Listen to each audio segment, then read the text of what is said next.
Look at that.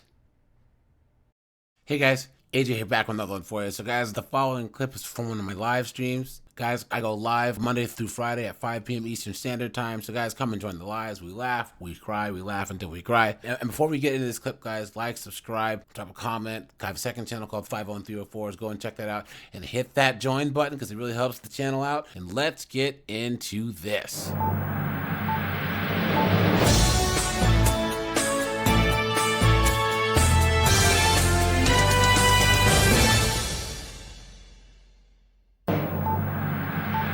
But 11 federal prosecutors are expanding the case against a Kent family accused of trafficking fentanyl across western Washington. Thanks for joining us here at 11. I'm Preston Phillips. The group is linked to a former nonprofit director who was given taxpayer money to prevent violence in Seattle. You guys want to guess what this person looks like? A nonprofit director using taxpayers' money to traffic drugs? Colin, you want to take a guess? Well, it's going to be Glocktavia for sure. Said prosecutors say she and her family were distributing deadly fentanyl in huge quantities for years. Couples Jeremy Harris line. Well, they're in Renton, right, Colin? I mean, that says it all. Yeah. In Seattle with this Operation Crime and Justice update. Jeremy? Yeah, Preston, this case first came to light about a year and a half ago when the Department of Justice dropped stunning allegations linking a well-known Seattle community activist to a fentanyl trafficking ring. Since that time, this case has mostly stayed out of the headlines, but we now know prosecutors have added more charges against more people as the first of now nearly 24 defendants has pleaded guilty. My name is Marty Jackson. Well.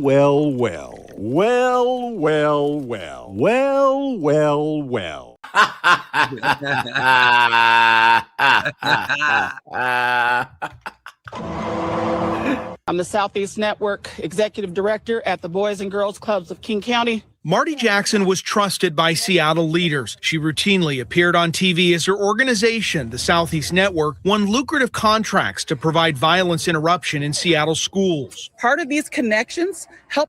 What does that even mean? You know what I mean? Like, well, what does that mean? What? Us to build a safety net that allow for kids not to fall through the cracks or to feel outcasted in their communities. Outcasted? She also provided community safe spaces, one of which was the target of a mass shooting in 2023. Apparently, you're not doing your job well enough if the safe space is getting shot up, right? I guess the safe space ain't so safe, is it? Guys, our tax dollars at work. What a joke. The overwhelming response we got from the community, especially from our young people, asking us and telling us you have to go back. You have to get back in space. But federal charges allege she was laundering money on behalf of her son, Marquise Jackson, and her husband, Mandel, who prosecutors say were the leaders of a nationwide fentanyl trafficking ring. Now, investigators have charged 23 people as part of the conspiracy. And after a year and a half, the first defendant, Michael Young, has pleaded guilty and was sentenced to... He snitched. What? 7 years in prison. Documents from his sentencing gave more insight into the federal investigation, including that the Jackson Drug Trafficking Organization would use couriers to drop off ghost bags at the airport and ship drugs in protein containers and transport drugs using hollowed-out vehicle tires. Prosecutors have tied them to nearly 1 million individual pills, as well as kilos of fentanyl powder, cocaine, meth, guns, and cash. Prosecutors say the group unquestionably led to overdose and death. All funded by our tax dollars, guys. Isn't that nuts? Yeah. Look at that, guys. Look at that.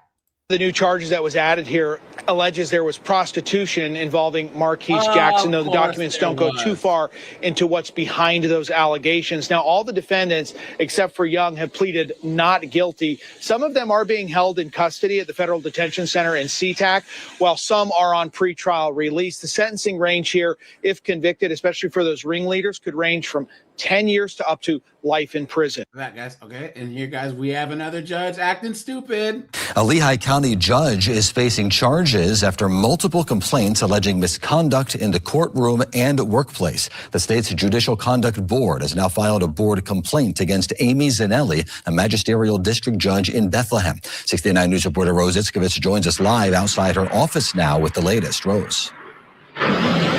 Yeah, that's right, Jim. So we did go inside. We did ask the judge to comment on this. She very politely did decline. She asked us to refer to her attorney, which we did. But inside, those allegations contain multiple complaints from inside that courtroom. Lehigh County Judge Amy Zanelli finding herself in the hot seat after charges announced by the state's Judicial Conduct Board. We went inside her office here in Bethlehem. Zanelli was pleasant and politely asked us to speak with her attorney. It's a deep contrast to the multiple allegations just released.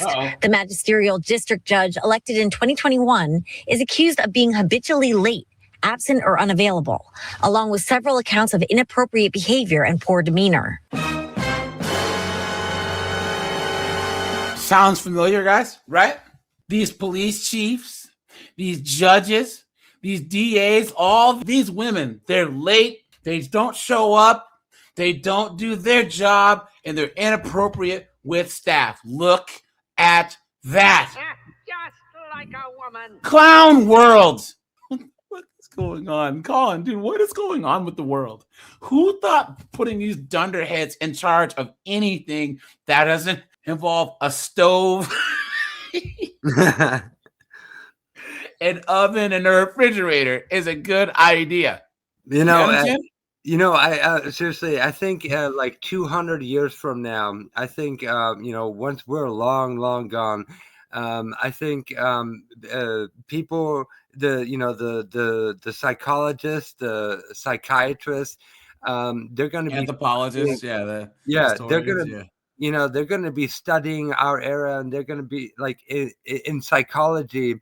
It's going to be like, the field of or the study of the 21st century female mental disorders, right? And I could just picture it now, dude. There'll be, 200 years from now, there'll be, little Timmy. He's in college or university. He's going home for the holidays for, Thanksgiving or Christmas or whatever. And the family sits down for holiday dinner, and dad is asking, "Hey Timmy, so how's university going?" "Oh, pretty good. I'm doing I'm in my psychology class right now, and we're studying the the 21st century and all the mental disorders from the females." And right, and dad's gonna be like, "Oh yeah, my great granddaddy snowboard. He told us, he called it the Tylenol era, Yeah. He called it the Tylenol effect." Court papers say the judge kept a book of grudges with the appearance of an ancient leather-bound tome with papyrus pages. Among the decipherable notes, disparaging a local attorney and criticizing a person who appeared before her in court. She allegedly encouraged staff to write in the book as well, though the complaint says they did not. Records say she removed the book a few months later. The judge is also accused of keeping an inappropriate calendar, holding, among other things, explicit sexual messages on varying topics, apparently intending to be humorous. She removed the calendar following complaints in 2022. Zanelli is also accused of preventing a defendant from meaningfully participating in his own trial, sending the defendant out to the hallway after hearing him murmur under his breath. The defendant was representing himself.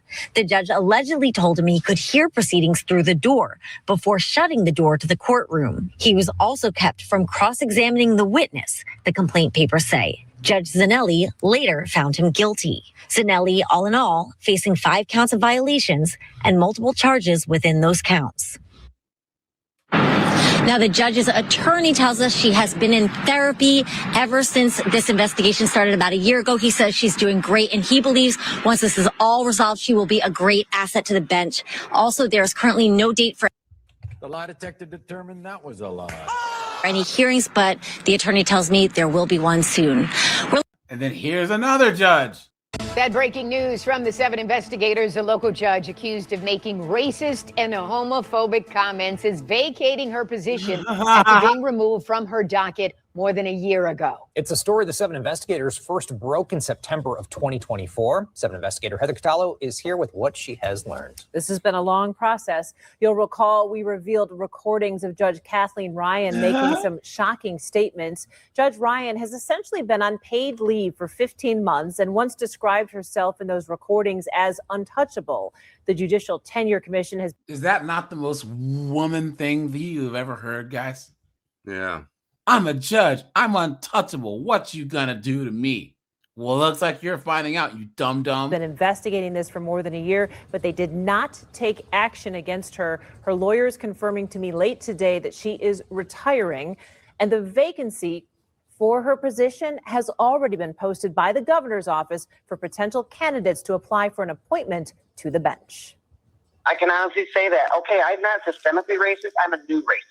The 7 investigators were the first to reveal the recordings that Oakland County officials say prompted Judge Kathleen Ryan's removal from her docket in August of 2024.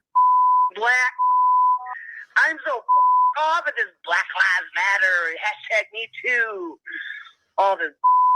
Oh my God, like, you.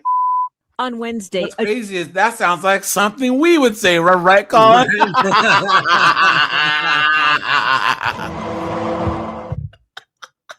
Right, she's just straight up like, King Kong ain't got shit on me. That sounds like that guy. She sounds like someone that would be in our chat right now.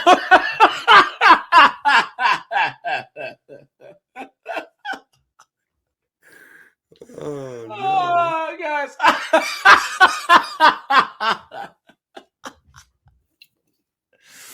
Oh, no. Look at that. Here's the thing, guys. Once again, if you're a judge, why are you recording this? What are you doing? Why are you saying this at work? You're a judge. You know what I'm saying? Come on. Judicial vacancy was posted on the State Bar website saying the former Oakland County Chief Probate Pro Tem Judge was vacating her position on the bench. Kathleen Ryan presiding. Good morning. You may be seated. Ryan was a probate judge for 13 years until the Oakland County Probate Court Administrator filed a complaint against her. I remember this story. I covered this like a year and a half ago. Yeah. So she was talking all types of trash about this dude and treating him like absolute crap. So he recorded this. Guys, this is why you don't go around treating people like absolute trash. You know what I'm saying? Alleging Ryan had been harassing him, calling him after hours for years, and making racist and other inappropriate comments. I've never met anybody that enjoys hurting people and brags about it the way she does, or intimidating people, scaring people. Hutton. Guys, has he met a lot of women? Says his complaint was not acted on for months. So he then sent the recordings of his calls with Judge Ryan to state and county officials. I just want to make it right. And I want the people in Oakland County that come to court to get a fair shake, to have their day in court, to have an unbiased trier of facts. If you're black living in the country, you're doing way better. If you're an American black person, then you're a lazy piece of Judge Ryan has been paid for the last 15 months. Guys, I am black. I mean, come on. God. What was she thinking? What was she thinking?